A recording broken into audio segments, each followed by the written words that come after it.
चांग नायना सुम आइना इसाना सुम मेंटेन तौर मी सुम तो आगे प्रोग्राम या बा मतलब याम चांग तो भी आगे प्रोग्राम या मतलब चांग ना तो से ओके आगे लाइक हम फुम दो मी मंगा का याव लेसन जस्ट हो बको अगर ये लाइक फोंग का मी ना लोई लाता है ए माई लाइक फोंग रे मतलब लाइक फोंग का नहीं वा चांग नहीं जान अरे अखोई चाको बुगा से थोदो वातो तो कुछ मी चांग नहीं आई बोर लाके लाओ तो पुंग ड्रामा तो है तो बिसे जान सुमाई ना तो ना तो सुम नाई ने रहने सुम इलास्टिसिटी सुम चिंतो तो करा मणिपुर से मी का पांग मी ने हम सब तक बोल मुने लो कोई पंक्चुअलिटी से का हैंडल ट्रैक अदना मतम से आप साथी ने फिक्स हो व्यू आई मतम नि मम द वा मा से के को अखोई ना पृथ्वी से कोई ना क्वाइट चेकिंग में तो पहुंचे there are 3 unreasonable things in the world hai ai na na te da akhang nei na hai ni haloi to polo hom thai je number 1 na to ki was nam wang to ko hanjalo ya de matam ji jumra di la ro na sa bu la ro na tra so na loi punji ju handa poison loi o mang na su pok te matum na su poi handa ka ta ni one way ni lai je ticket phang ko aduna you have got only one ticket to come on us. And I have to do something. I have to do different things. I don't know. Businessman was to anba, like I was to anba, doctor was to anba, something different. But the amount of point of a pot of never. And a pot on the instruction view of God. See that punctuality parts. See the matamze. I saw matamze. I think matamze kara yamna director in the amusi. Matamze director say come to the yam. I'm serious. Adanya semua tamzi semua thika dah. Nu mase, kuai lagi nu mana? Sahi mase, kuai lagi lu ne logo misi kana no hai kada. Sahi perikha hello bersabas. Memang sahi tu kui berlekra. Kadang par mati ni kau. Memang ke sahi je mungkin important beli tipu. Tha masih na Kanada maru berkata.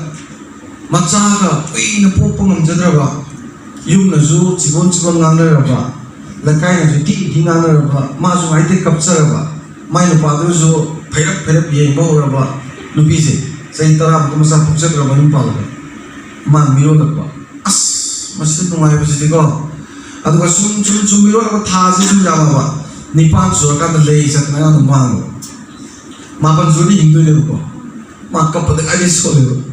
Hampir saudara berdiko, hampir saudara berdiko. Mata ni saudara berdiko. Saya hingi ko ini, ay saya imam, ay thama benda poya hai. Permana, isak dia hai. Hingi berdiko. Mana thang ki belu si mana khange. Aduga, saya orang bagi belu si nak kana khange dane. Begini magazine tu minat semamang saya pun butuh tu sih. As mati benak saya kerja pun tu. Mamang saya tu nang nadi ni, ay dia tu tahu saya nang kalai. Mamang saya tu dah ini dia. They know the values of that past with God. Aduga, no mesti na kana khange dah.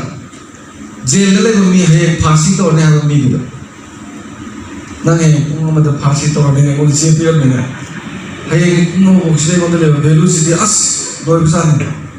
Mak na khange mana orang values itu.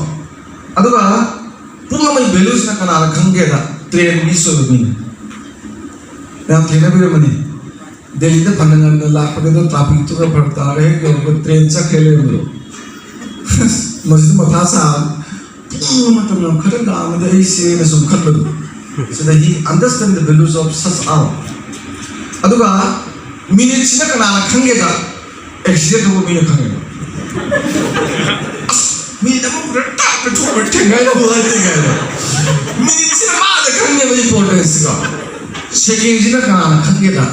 Olympic की 100 metre race बरना सब ताऊ second ताऊ मुझे 1 second point छब्बीस का तो बंदरा first second जा second number तो नहीं लेकिन तुम चार इधर लग मत गया मसीन ने मार खंडे सही मरी भरा से मतलब वाले बिल आते हो second नंबर दो ये बा लोई नंबर से कुंज लगा चाहिए जो थासु चाहिए उन्जु पुंजु मिनिसु second जो कुंज लगा मतलब मार दो वही बनी ना As a leader, we have to understand the values of this time.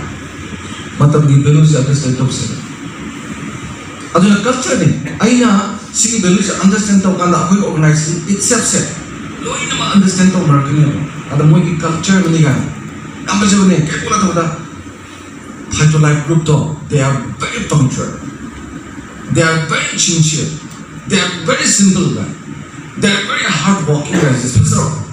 Shidanga Japan thakar kise Sibu Japan national character of Japanese and Korea. Kana na hogi bagi football sana bagi tournament da quarter final semi final sang gule Japan ko.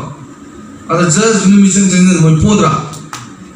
Aduga Ligi ke lamjan na sire be thuai bai to mo ta phat to di ta me am do Japan de la me am sit ta thundo lo chak di India ma sa bo di as Coca Cola lam ligi lamjan do ro do so ka sa ne ba this is the character of them aduna aina khanjaba da chigum characters da ina ko na se do ga aroi bagi na hiding ba aroi ba di sigi how to make something different happens da ina hiding isina akai na sa ki discipline se personal discipline ai isagi discipline ko personal discipline ja malu ko personal discipline ja self decision making ja mai pachang ai no why ko se mi mo da pang dang ji phate ko mi mo da pang dang ji mi ma kun ja mang ba mi mo da ma hang ba mi se ai isagi personality am ne mi kudam ni mo da ai isagi thasa ja da lai bi mi se mi de hang de no ai ko okay imanaba yung tinari ba na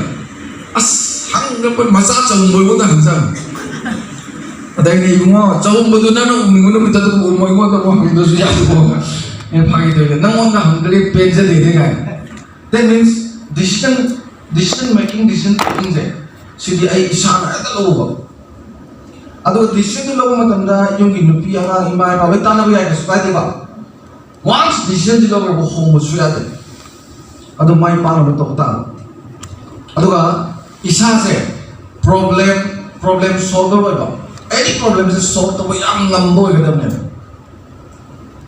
yan tabi ko isa aduna ai khanjaba sigi problem solver wa ga di adagi decision making se isa na lo wa he ga di punsi se decision na kana hanu bo ga ga do indra sumra kailan tang to po pa to ga so silai ro ga je decision ni kana isagi wa ba decision making je yang sathi na thu ga di ada constructive jo wa ga di ko decision maker abha ba se yang chaw ga ri se ki magul la ne aduna decision lo ko matam da di ai gi ri yang ga so bi ga no option me am tham bi ko se ai si police ne ba officer ne ba start to minimum change le ba sai thu ga da bi ya de sida aina logo decision option me am tham ne ba number 1 moi disperse to na ba kari kai to sida ising cha se de musa so ko ngam dra ni suba option da tear gas ka ba ngam dra home suba option da ke do ba rubber bullet ka ba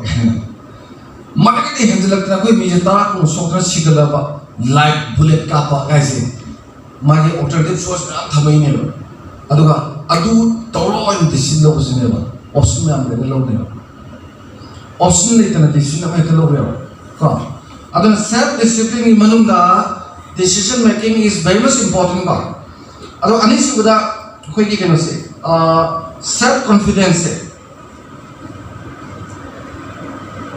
ऐसी कितना है